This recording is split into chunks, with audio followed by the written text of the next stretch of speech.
failing, rebuilding, and shining through it all. Today, I am excited to have Kim Meeker from Temecula. She's an amazing lady building a team.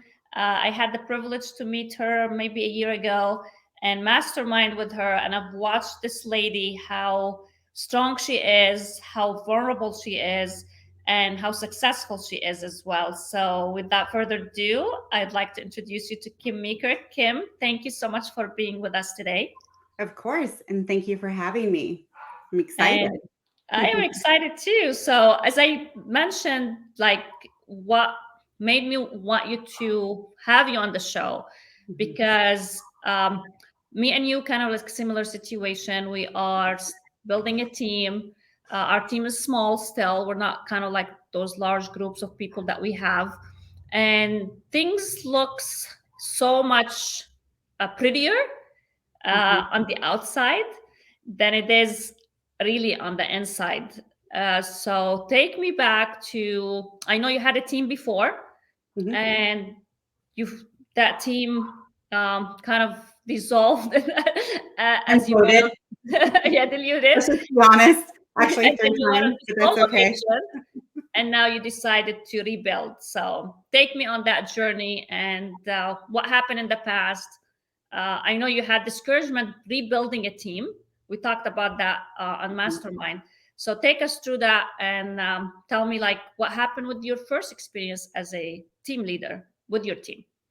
Sure. So, with my experience in real estate, a lot of us as solo agents, we are every position in our businesses, right? We're the assistant, we're the showing agent, we're the listing agent, we're a TC for some agents, they TC still their same files. I don't understand that, but that's okay. But we wear many, many different hats. And so I was in a place in my business that I needed help, right? I just couldn't do it all. And back, many years ago, I would say we all like teams became very popular and we were all trying to figure it out together, right? So there was no roadmap on how to build a team. And, my coach at the time was a lot of us through our coaching platform, we're building teams and then also following some other teams that were already bigger, but really nobody had the roadmap, right? Nobody had the playbook. We were just all figuring it out together. So, in figuring that out, I hired agents to take my the additional business that I had, right?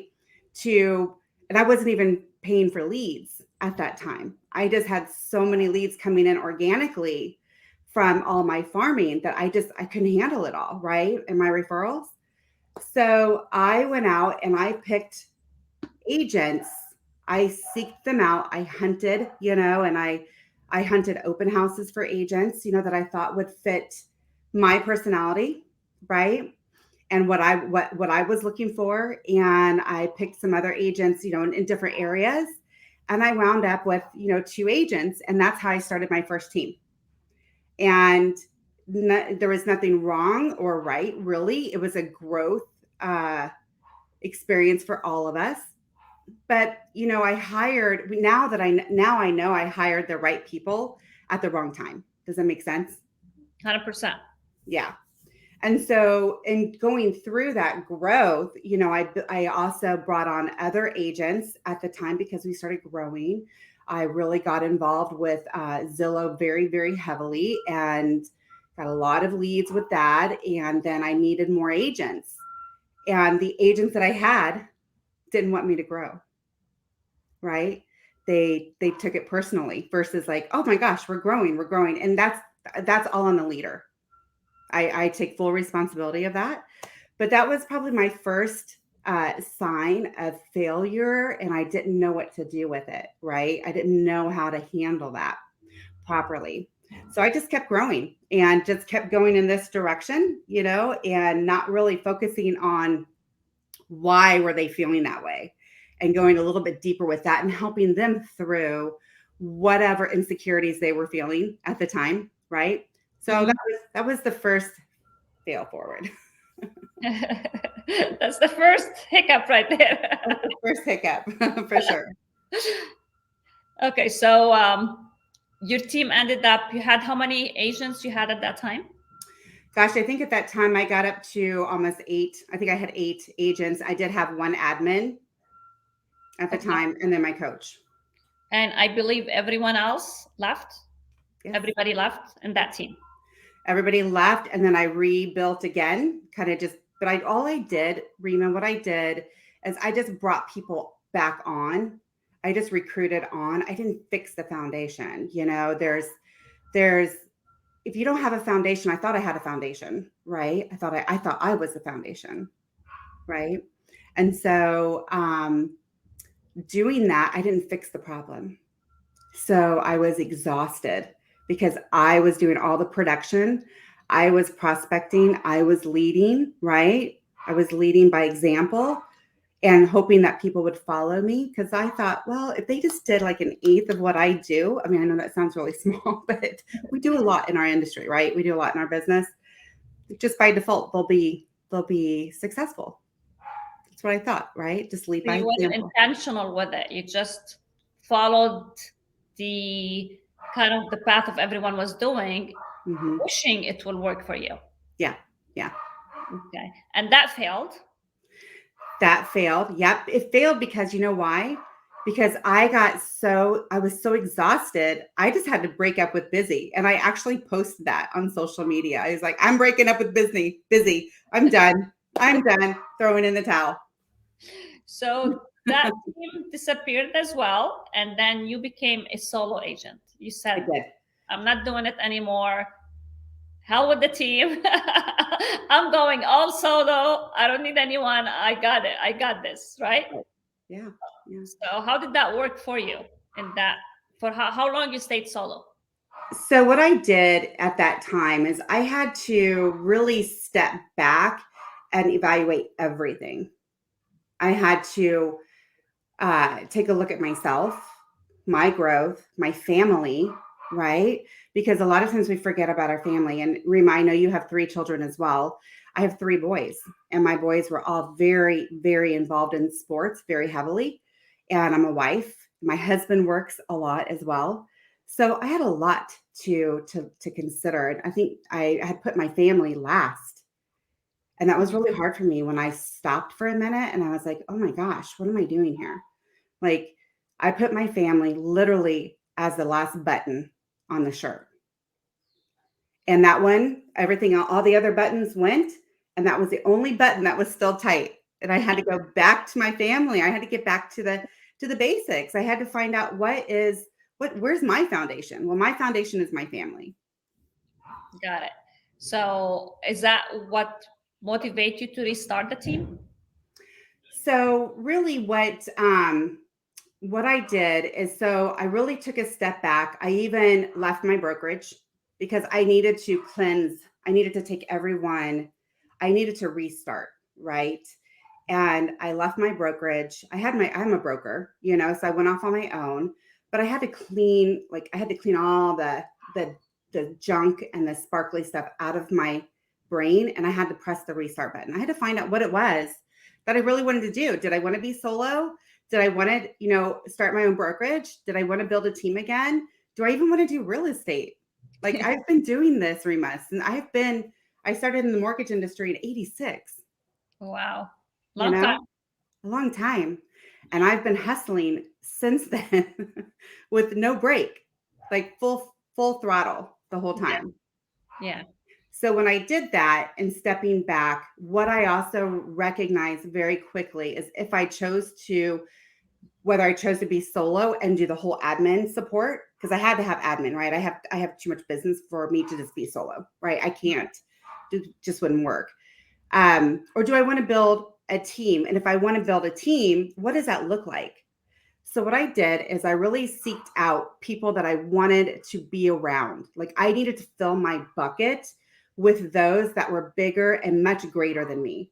Because, one thing if I could share just a few nuggets, stay humble. I've always fought to stay humble in this industry, whatever the peaks or the valleys are, you have to stay humble, right? And so when I took that step back and I was really focusing on my family, I realized none of that other noise is important, So you, right? yeah. So then I was like, do I want to be by myself? Do I want to be a lone star and just have my own brokerage? Because I'm fully capable of doing that. I have the skill set to do that, right? Um, and after doing a lot of reading and just self work on that and my mental mindset to pull myself out of that space, I just started reading. I started reading as much as I could. And then things just kind of started falling into place. Like my mind became more clear, and those that I needed to be around showed up. Does that make sense? Yeah, yeah, definitely. Like, and you said something very powerful, and it's big for me. And I always say it, like, when you start surrounding yourself with the right people at Mhm. the right environment, that forces you to grow, forces you to be better. Yeah, Like I always say, I want to be the smallest fish in the room. 100%. And I want to be regarding, yeah, it is intimidating for some people. And you see people, like, we've been in those rooms, me and you, Kim, and seeing those people like doing it on a huge level, it's like, oh my God, like that's intimidating to see, like, who am I to be in this room? But that's what's going to help all of us grow and flourish, and pushes us to do better things and to be better for us, for our family, and for our team, and for our Mhm. clients, and so on and so forth. So that's, for me, that's huge. And that's actually, I'm sure for you too, what helped us to get where we're at today. Yes. And so with that, came, finding the right people to be around. And, Mary Maloney, I know she's heard this from me multiple times, but I saw her speak on stage several years ago. And there was just something about her. She's a strong Mary was woman. with us last week on Was this. she? Oh yeah, I saw. I saw. Yes, yes, yes. Last She's Friday. amazing. Amazing. Love her to death. Yeah. But I was looking for to be, I don't need to be, and I think a lot of us think like we need to be, like we're afraid to be under people. And I know that sounds probably bizarre to say that. I want to be alongside people. Does that make sense? Yes. And I feel like in our industry, there's not a lot of collaboration. There's simply not. If you're successful, a lot of the successful teams and agents, they don't open up their playbook. So Yeah. that was really important to me. I want to be around those that want to grow but want to lead, right? So when I say things started showing up, I just started paying attention to who I wanted to be around. And that was really important to me, because if it wasn't so much about the playbook, I have plenty of playbooks in my own space. But how do I organize this? Right? Mhm. How do I put these systems into place? Because coming from, what I consider corporate America, if I were to build a team or even have my own, as a solo agent with my own admin staff per se, I needed to build that foundation. And that's what I was after, was the foundation, right? Yeah. Because I can't, in theory, bring on agents. I can't, in theory, help my clients and do our book of business if I don't have systems and processes in place that I believe in, That's right? gonna work for you too. Right, right. And it has to, so I had to clean house. I just had to go in, I had to clean things out. And then I had to show up too, though. We have to remember that, right? So by me showing up for myself, reading, putting those deposits back into my bank, and reinvesting in myself first, things started showing up. And reading, what kind of books did you read? Oh Lord. I was really big on Audible. So I think Rocket Fuel was really important to me. I read that so many times. Or listen, I do a lot of audio books, right? So Rocket Fuel really, like, I think I've listened to it 4 times, and every time I hear something completely different. But as a visionary, I was stuck in the weeds, and we don't do well in the weeds, Yeah. right? And I thought about that, and I thought, okay, so where do I find my other visionaries? How are they doing this? Because as a visionary, as a what we I'm a big disc person, sorry, but as a high D, we definitely have to be in our space, or we get a little, I think, crazy because we're not comfortable. But So that one was good. There's gosh, I can go right to my phone actually and just rattle them off. But I would love to share some of them with you before we do get off of here. But right now I'm reading, Can't Hurt Me, you know. Oh, that's an amazing one. Yeah. Yeah, it's a So I've great. read the book and now I'm listening to audio because Bill Pipe says, listen to the audio. It's much better. Right. And this guy is actually from Indiana, where I'm from. And so he went to my high school as well. And so it's like, oh, wait, I know where this guy's from. But anyway, the audio is much better. I Yeah. highly recommend the audio. And you So mentioned something regarding reading books and reading mhm, it multiple times, and every time you pick up something different yeah, from the book.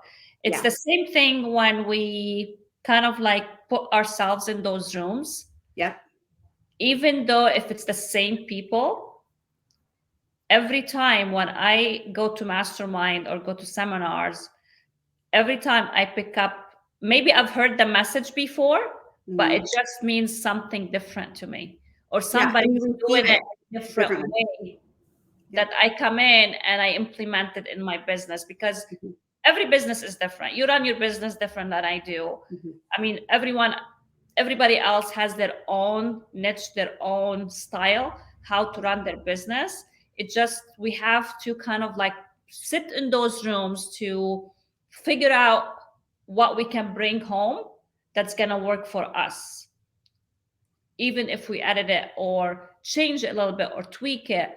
But is that going to work for us? Because not everything that we pick out there is going to work for us, or we're going to bring it home to us. Mhm. So that's so true about reading books and reading it multiple times, because every time you pick up something new, you something triggers, like, or you're reading it, or you are in a room or reading a book and you're in different state of mind too. It's like, I wasn't ready for that at that previously, but I'm ready for it now.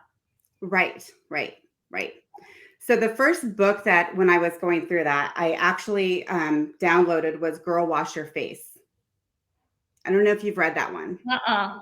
but I read that or listened to that multiple times because that's just where I was stuck. I had to look at myself first, right? I had to work on myself. I couldn't go back into whether it was solo or I mean, I even considered literally shutting down my business altogether. Wow. That's pretty. I mean, to me, I thought, wow, I'm definitely um, in a in a situation where I really have to take a deep look at this because I was in real estate before I even had my children, right? You just hit a wall. I hit the wall Yeah. hard. But that's what makes you different, because you Mhm. did get over that wall. You managed to climb, and look at you today. Now you have a team. How many you have on your team right now? So we have two. We've lost a couple, but again, it's just part of that transition. I'm really focused on hiring the right agents to fit our culture this time.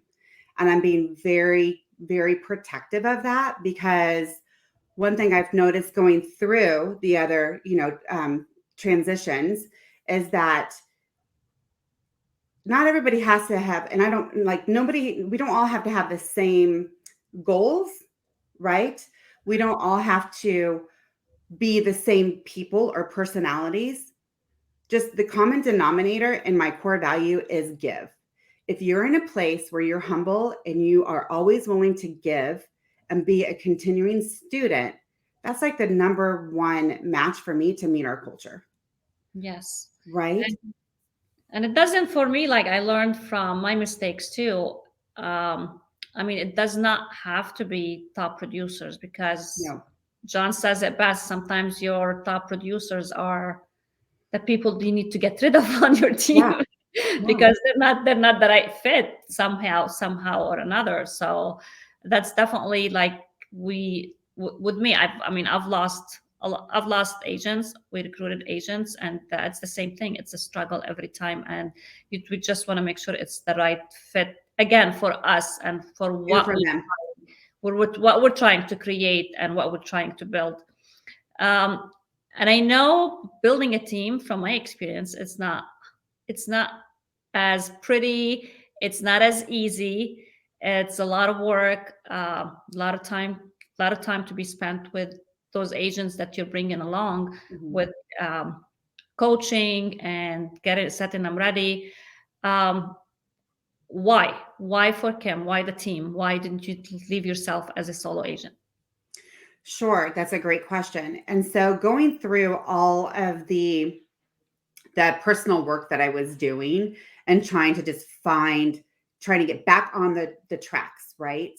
As when I was raised, my mom's always like, you can stay on the track, you're going to get off, just get back on. Don't worry about it. Just get back on. When you get off, just get back on. So I was just trying to find that track again, right? And so in doing that, um, I was talking with a friend and I was looking at coaches. Okay. So I'm a little bit, the answer is a little bit complex, right? So I feel like I need to kind of bring you through this because Sure. you're part of this equation, my friend. So, and looking for a coach, I had been with the same coaching platform for almost 7 years. I'm just going to say roughly 7 years, just around it. And so that was no longer working for me. And a friend of mine, and talking with them when I was trying to figure out who do I want to be coached with, um, they said, well, I use this coach for leadership and I use this coach for systems and processes. And I use this coach. I'm like, wait a minute, you have 3 coaches, right? And I thought, wow, I never thought about the leadership. So I think for me, that was also a pivoting point. I'm like, oh, maybe I need to be looking at leadership.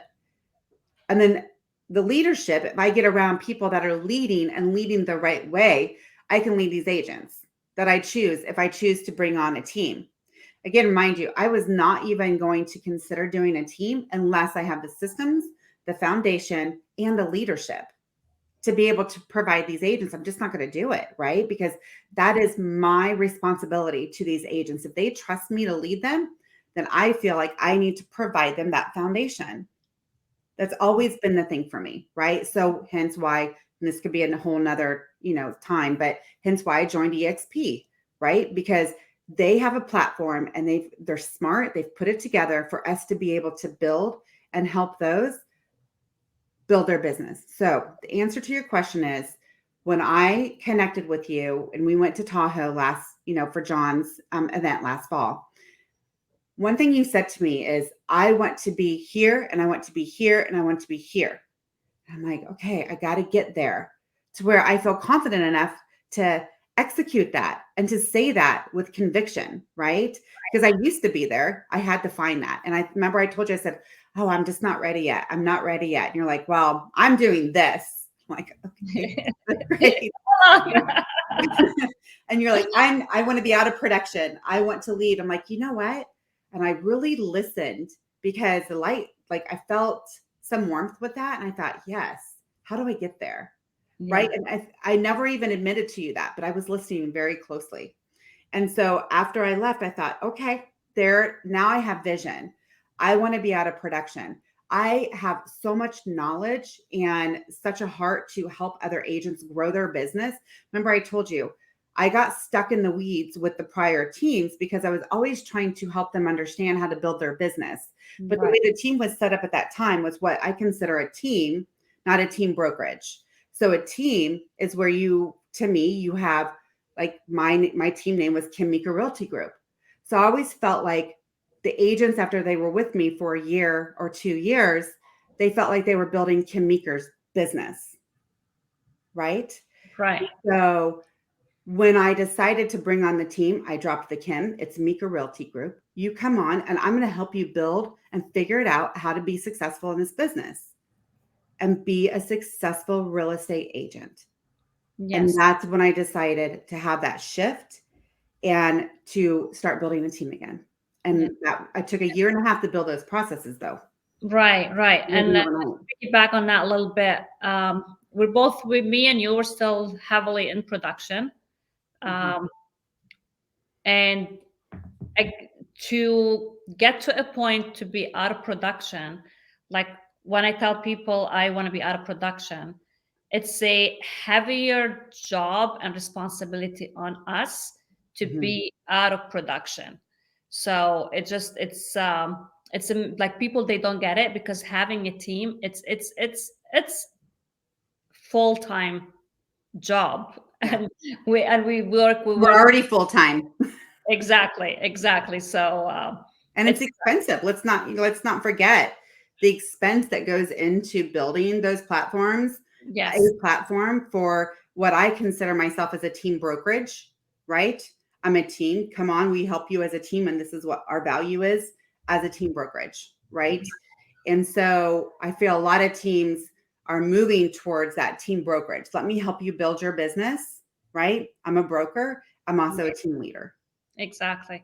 Mhm. So what do you believe the Meeker Group will end up this year as far as agents? Do you have any goal in mind?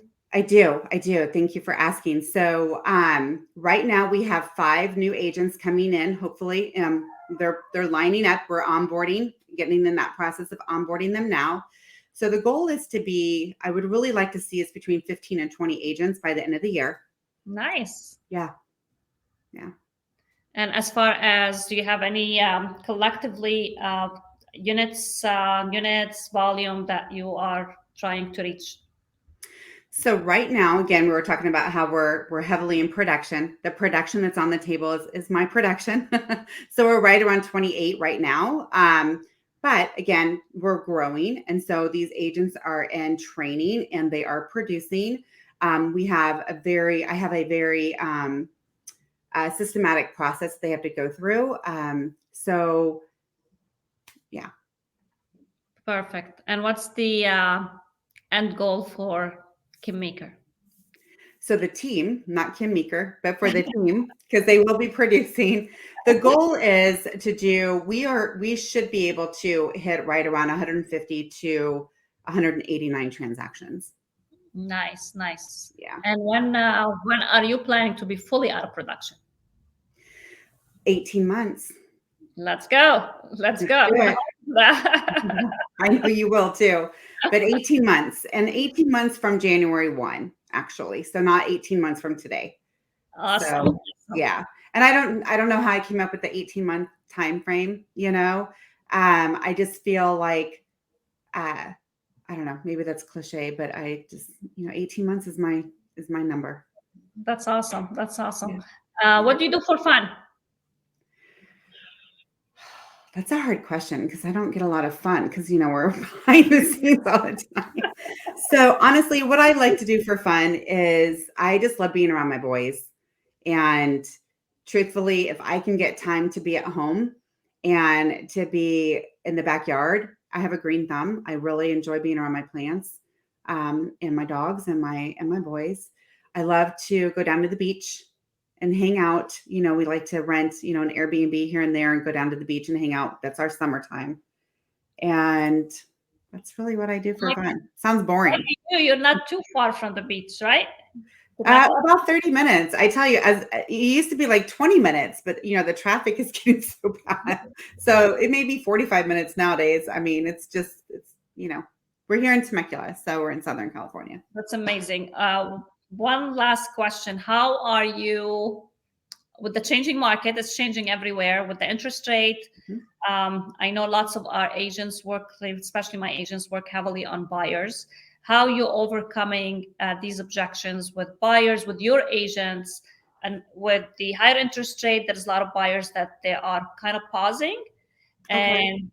and we still have multiple offers everywhere. So how are you keeping your agents um, mindset and keeping them, pushing them and moving, have them move forward with all the obstacles that we have in today's market? So I don't really feel like the agents are getting a lot of obstacles. And the reason is because we are constantly training. We meet Monday, Tuesday, Wednesday, Thursday, and then I'm in touch with them through the weekend. And when we train, we're always scripting. We're constantly scripting. We're constantly scripting with objections, new scripts, but we also have a buyer advantage program. So we have a huge value that we provide to the buyer.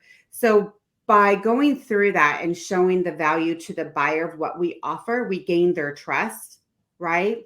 And their loyalty. And so they put a lot of trust in us. So we're not getting, yes, are the buyers spooked because of the interest rates, but what we're doing is we're going back, we're making sure that they understand, where their pre-approval is here, and we're coaching them and we're leading them. So by doing that and having those hard conversations up front, it really spares them from the disappointment if we have to change or even take them out of the market altogether. We've had a few that have had to come out of the market altogether. We just stay in touch with them. But the buyers that are still in there and working with us, we coach them on how to write the offers to be competitive in this market. We have lenders with certain programs that make them more competitive. And we really just remind them that we're right alongside with them and remind them of the value of being with us. Awesome. Amazing. Well, Kim, amazing information. Thank you so much for joining me this morning. I know you're busy and I appreciate you. And let's do this again. Thank you so much for all your contribution and for sharing with us everything you shared today. You bet. Thank you. Thank you. Bye-bye. Bye.